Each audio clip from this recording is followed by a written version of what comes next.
আসসালামু আলাইকুম। নতুন আরও একটি পর্বে আপনাদের সবাইকে স্বাগত।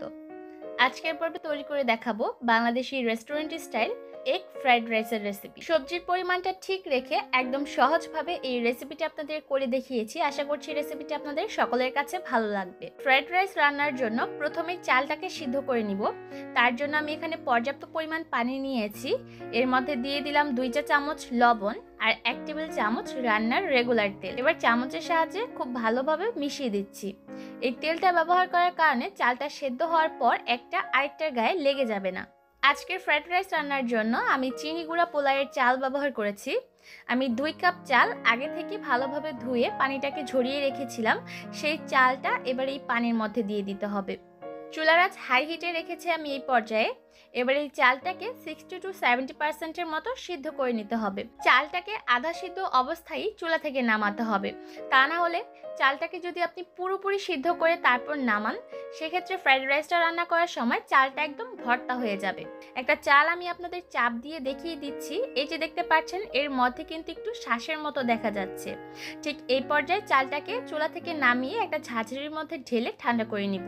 এবার আরেকটা কড়াইতে নিয়ে নিলাম 2 টেবিল চামচ রান্নার রেগুলার তেল। এর মধ্যে দিয়ে দিলাম আধা টেবিল চামচ রসুন কুচি। এবার এই রসুনটাকে একটু লালচে করে ভেজে নিব। চুলার আঁচ মিডিয়াম হাই হিটে রেখেছি আমি এই পর্যায়ে। এর মধ্যে কিন্তু রসুনটা লালচে হয়ে গেছে। এবার এর মধ্যে দিয়ে দিব 2 টেবিল চামচ পেঁয়াজ কুচি।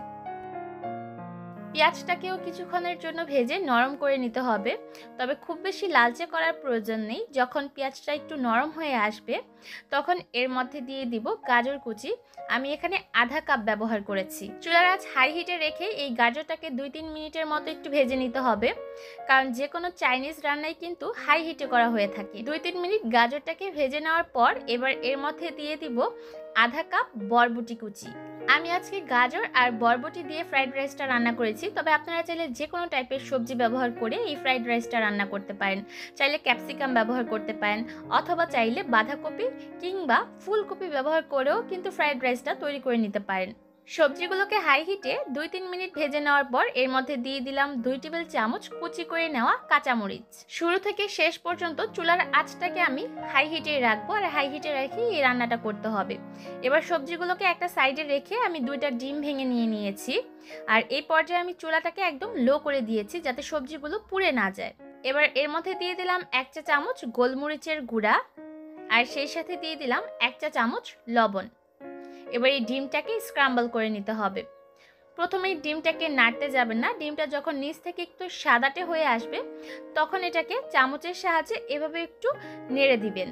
এবার চামচের সাহায্যে এভাবে করে ডিমটাকে নাড়তে নাড়তেই দেখবেন ডিমটা স্ক্রাম্বল হয়ে গেছে। যতক্ষণ না পর্যন্ত ডিমটা স্ক্রাম্বল হবে ততক্ষণ পর্যন্ত চুলার আঁচটাকে লো রাখতে হবে। তারপর যখন ডিমটা স্ক্রাম্বল করা হয়ে যাবে তখন এটাকে সবজির সাথে মিশিয়ে নিতে হবে। এবার চুলার আঁচটাকে আমি বাড়িয়ে দিয়েছি। সবজির সাথে ডিমটাকে যখন ভালোভাবে মেশানো হয়ে যাবে তখন এর মধ্যে আগে থেকে সিদ্ধ করে নেওয়া পোলাওয়ের চালটা দিয়ে দিতে হবে। আপনারা কিন্তু এই চালটাকে আগের দিন রাত্রে রান্না করে তারপর ফ্রিজে রেখেও এই ফ্রাইড রাইসটা রান্না করতে পারেন। এতে করে এই ফ্রাইড রাইসটা খেতে আরও বেশি ঝরঝরে হবে। এবার চুলার আঁচ হাই হিটে রেখে এই চালটাকে সবজির সাথে খুব ভালোভাবে মিশিয়ে নিচ্ছি। আজকে আমি 2 কাপ চাল ব্যবহার করেছি, আর 2 কাপ চালের জন্য 2টা সবজি মিলিয়ে 1 কাপ ব্যবহার করেছি। আর এটাই ফ্রাইড রাইস রান্নার জন্য পারফেক্ট একটা রেশিও। আপনি যতটা চাল ব্যবহার করবেন ঠিক তার অর্ধেক সবজি ব্যবহার করবেন, তাহলে দেখবেন ফ্রাইড রাইস রান্না করার পর ফ্রাইড রাইসের সবজির পরিমাণটা ঠিক থাকবে। প্রায় 3-4 মিনিট চালের সাথে সবজিগুলো ভেজে নেওয়ার পর এবার এই পর্যায়ে দিয়ে দিলাম 1 টেবিল চামচ সয়া সস, আর 2 চা চামচ দিয়ে দিলাম গোলমরিচের গুঁড়া। এবার আবারও ভালোভাবে একটু মিশিয়ে নিচ্ছি। যারা ফ্রাইড রাইসটা একটু মিষ্টি খেতে পছন্দ করেন তারা কিন্তু চাইলে এই পর্যায়ে 1 চা চামচের মতো চিনি যোগ করতে পারেন। এবার ফ্রাইড রাইসটাকে আরও 2-3 মিনিট হাই হিটে ভেজে নিলেই কিন্তু রাইসটা একদম তৈরি হয়ে যাবে। আর এটা কতটা ঝরঝরে হয়েছে দেখে নিশ্চয়ই বুঝতে পারছেন। চালটা যদি পারফেক্টভাবে সিদ্ধ করে নেওয়া হয় তাহলে ফ্রাইড রাইসগুলো রান্না করার পর কিন্তু ঠিক এমনই ঝরঝরে হবে। এবার এই ফ্রাইড রাইসটাকে চুলা থেকে নামিয়ে একটা সার্ভিং ডিশে তুলে নিব। ফ্রাইড রাইসগুলোকে চুলা থেকে নামিয়ে আমি একটা সার্ভিং ডিশে তুলে নিয়েছি, আর এটা কতটা ঝরঝরে হয়েছে দেখে নিশ্চয়ই বুঝতে পারছেন। খুবই সহজে আর চটজলদি এই ফ্রাইড রাইসটা তৈরি করে আপনারা চাইলে নাস্তার টেবিলেও সার্ভ করতে পারেন, আবার চাইলে বাচ্চাদের টিফিনেও দিতে পারেন। এখন থেকে ফ্রাইড রাইস খাওয়ার জন্য আর রেস্টুরেন্টে যেতে হবে না, চাইলেই যখন তখন আপনারা এই ফ্রাইড রাইসটা ঘরেই তৈরি করে খেতে পারবেন। আশা করছি আজকের রেসিপি ভালো লেগেছে।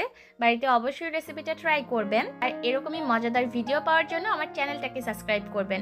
আজকের মতো এখানে বিদায় নিচ্ছি। ভালো থাকবেন সবাই। আল্লাহ হাফেজ।